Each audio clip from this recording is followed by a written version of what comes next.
Bonjour à tous, voici la correction d'une série d'exercices sur la radioactivité. La première question qui était posée concernait les modes de protection par rapport aux différentes radioactivités, alpha, bêta et gamma. Il est bon, à mon avis, de retenir le diagramme suivant, du moins l'illustration suivante. Celle-ci a été extraite d'un site tout à fait honorable, hein, celui de l'Institut de la radioprotection et de la sûreté nucléaire. On s'aperçoit que pour se protéger des émissions alpha, il suffit d'une simple feuille de papier. Autrement dit, une combinaison peu épaisse peut parfaitement nous protéger. En effet, je vous rappelle que les particules alpha sont des noyaux d'hélium, donc des particules de taille relativement importante, et que donc elles auront du mal à se frayer un chemin, quelle que soit la matière qu'elles traversent.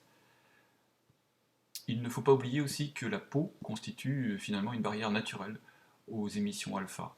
C'est bien pour ça aussi que les émissions alpha sont principalement dangereuses lorsqu'elles sont inhalées ou ingérées, puisque les muqueuses ne sont pas protégées dans ce cas-là par l'épiderme. Concernant les émissions bêta, il s'agit d'une particule évoluant à beaucoup plus grande vitesse et d'une particule beaucoup plus petite. Ainsi, la simple protection d'un simple vêtement ou d'une simple feuille de papier ne suffira pas. Il faut envisager là quelques millimètres d'une épaisseur métallique.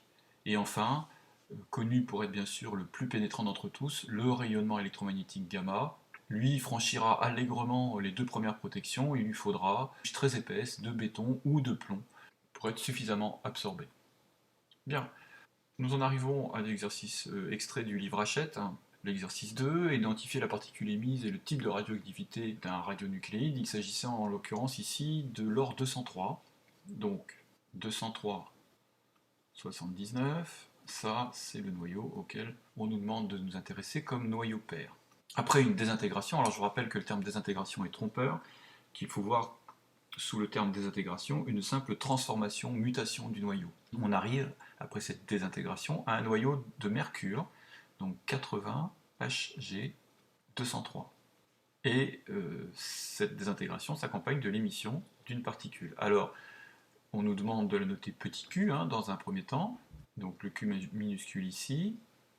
Comment déterminer z et a? Eh bien, je vous rappelle que les lois de conservation de Soddy indiquent que les nombres de masse à gauche et à droite de la flèche de désintégration doivent être les mêmes. Donc si j'ai 203 ici à gauche, je dois retrouver au total 203 sur la partie droite. J'ai déjà 203 nucléons dans le noyau de mercure ici, donc je ne peux avoir que 0 nucléons dans cette particule Q. Et pour arriver à un total de 79 à gauche, sachant que j'ai 80 protons dans le noyau de mercure, il faut qu'ici j'ai un Z égal à moins 1. Quels sont le nom et le symbole de cette particule? Eh bien, il s'agit d'un électron. Cet électron, souvent, on le qualifie de haute énergie. Son symbole, eh bien, c'est moins 1, 0, petit e. Éventuellement, on peut utiliser la notation E-, qu'on a déjà vu en oxydoréduction. Et quel est le type de cette désintégration? C'est tout simplement une désintégration de type β-. Voilà pour cet exercice assez simple. Exercice suivant, il s'agit là de compléter des équations de désintégration. Sur la partie gauche, on a des noyaux pairs, il va falloir trouver les noyaux fils et les particules nous sont précisées. De l'autre côté, sur la partie droite, on a particules et noyaux fils, il faut retrouver le noyau pair. Alors, toujours pareil, loi de conservation de Soddy, les A et les Z de part et d'autre de la flèche de désintégration doivent être égaux. Petite correction à apporter, merci à Léo qui l'avait tout de suite remarqué, lui, moi je ne l'avais pas vu, c'est que le 85 correspond à l'astat, dont le symbole est AT et non pas AS, AS étant celui de l'arsenic. Donc on doit avoir ici, de l'autre côté, une particule alpha, qui est un noyau d'hélium, 2 protons, 4 nucléons. Pour arriver à 85 au niveau du nombre de protons, au niveau du nombre Z, ici, il nous faut donc seulement 83. Et pour arriver à 211, il faut ajouter 207 à 4. Quel est donc l'élément chimique qui a pour numéro atomique 83? Il faut se reporter à la classification périodique pour vérifier qu'il s'agit d'un noyau de bismuth, Bi.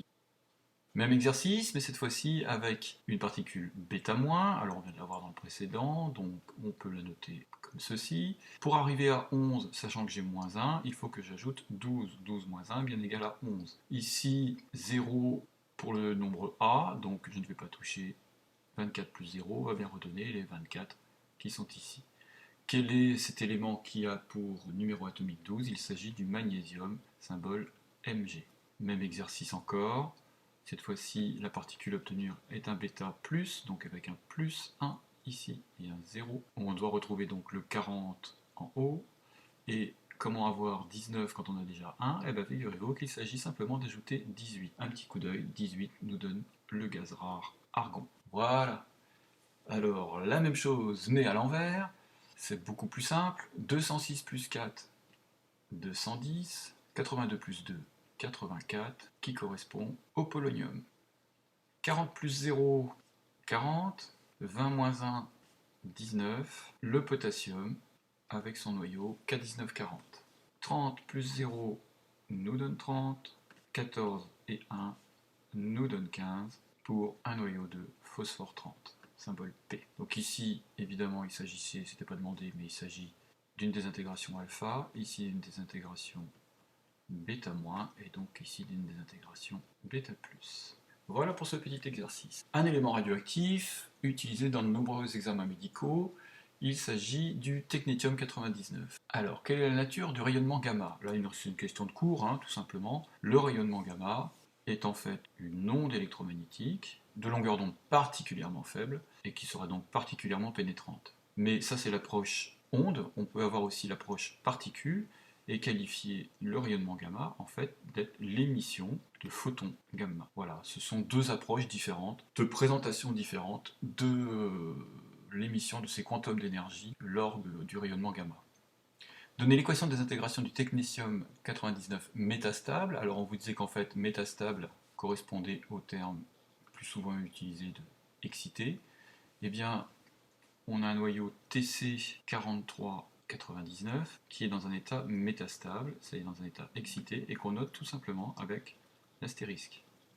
D'accord? Et ici, la désintégration conduit exactement au même noyau, sans la notation astérisque, puisque là, on arrive à un noyau stable, mais le trop-plein d'énergie est parti sous forme d'une particule gamma, ce qu'on vient de dire, d'un photon gamma. Exercice 8. L'accident de Tchernobyl. Établir l'équation de la désintégration du césium-137 en sachant que le noyau fils formé se trouve dans un état excité. Alors, si on revient à la toute première partie de l'exercice, il est dit dans la première phrase que ce césium est un émetteur bêta- et qu'il va se désintégrer en barium. Bien, c'est parti. Le noyau en question est un césium 55-137 qui donne un bêta-, on sait qu'ici c'est un moins, ici c'est un 0. Il faut que lorsqu'on va effectuer la somme, eh bien ici on arrive à 137 plus 0 qui donne 137, et à 56 moins 1 qui donne bien 55. Et on nous dit que c'est du barium, et si on a le droit d'aller vérifier dans la classification périodique, on s'aperçoit bien qu'effectivement le numéro atomique du barium est bien 56. Attention, il est dans un état excité, ne pas oublier d'ajouter l'astérisque. Comme dans l'exercice précédent, la désexcitation va s'écrire sous forme de ce noyau de barium, dans son état excité astérisque, le même noyau de barium, sans l'astérisque, mais émission d'un photon gamma. Et voilà pour la salve d'exercice sur la radioactivité.